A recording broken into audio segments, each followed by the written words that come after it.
in the beginning, you have these rolls in the first measure, low drum to the high D.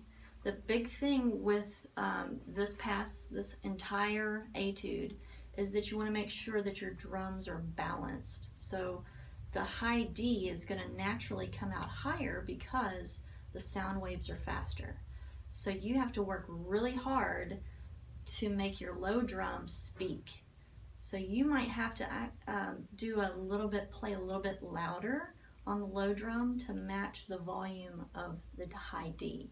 So this is where recording yourself comes in very handy. You want to make sure that you're balanced all the way throughout. So when it says mezzo forte, you want to make sure that all the drums, both drums, are mezzo forte in sound. So you might have to play one of them a little bit louder to balance that high D.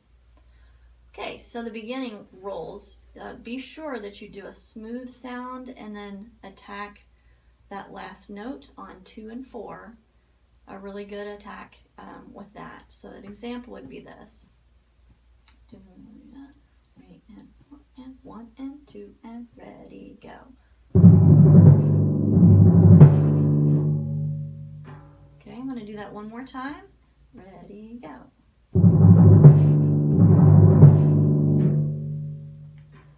And then you're going to articulate the 16th notes in the second measure, 1 E and a 2 and a. Okay, that's where this French grip comes in handy. 1 E and a 2 and a. Just be sure that those speak. So you don't want them all sounding the same. And then you add your rolls back for the half note, very similar to what we did before with the G to D, except this half note is 2 beats. Other tricky things that I would say here are going back and forth. This is a quick tempo, 104, to go back and forth between the 2 drums. So you want to make sure that if you're using a stool, that you sit on the edge and then you put one foot in front to kind of help balance, and you twist from side to side. Okay, this is shifting. When you go from one drum to the next very quickly, you're going to be shifting quickly. If you don't have a stool, you would stand with your left foot in front and your right foot in the back or towards the back. That way you can make it from drum to drum pretty fast. There's a spot here at the last line that I want to show you, a quick tip on sticking. This will be very important once you get there, and playing at the fast tempo will help make this a little bit smoother for you. The last line in measure number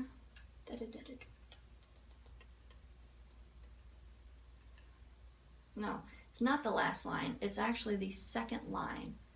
Measure number 7, the 3 and a, you can stick right, left, right to get your left hand over the low drum. So an example of that is measure 7, 1 and 2, measure 7, go. So 3 and a is going to be right, left, right, which will put beat 4 on your left hand. The similar type of thing is going to happen in measure 8. The sticking for 2 and a, 3, 2 and a is right, left, right, and beat 3 is your left hand. Those are going to help get you there in time and a little bit easier than crossing or shifting fast. Okay, so just change your sticking. 1 E and a 2 and a 3 is going to look like this. I'm going to take it down slow. Ready, go. And then you muffle on beat 4. So notice that, the muffling. We didn't talk about muting. When you have a rest, it is very important to take and mute both drums because we want to have no sound, very similar to what the wind instruments do when they see a rest. So the measure 8 would sound this way. This is a slow tempo. Ready, and mute both drums because we want no sound on beat 4, which is the rest. Okay, I hope those tips have helped you, and I look forward to seeing you at the auditions. Happy practicing. Here's Timpani Etude for 8th grade.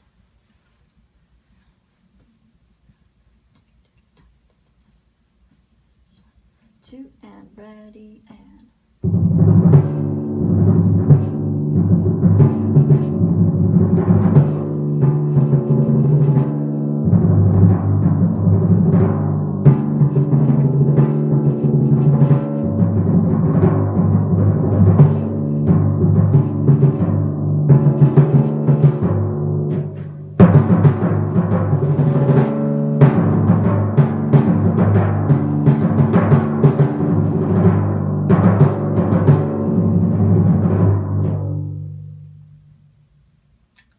one last tip. At the very end, last measure, that half note is going to end on count 1. So your roll will be through count 3, 4. End your sound on count 1. Again, happy practicing. I hope you've gotten a lot out of this. Look forward to seeing you at the auditions.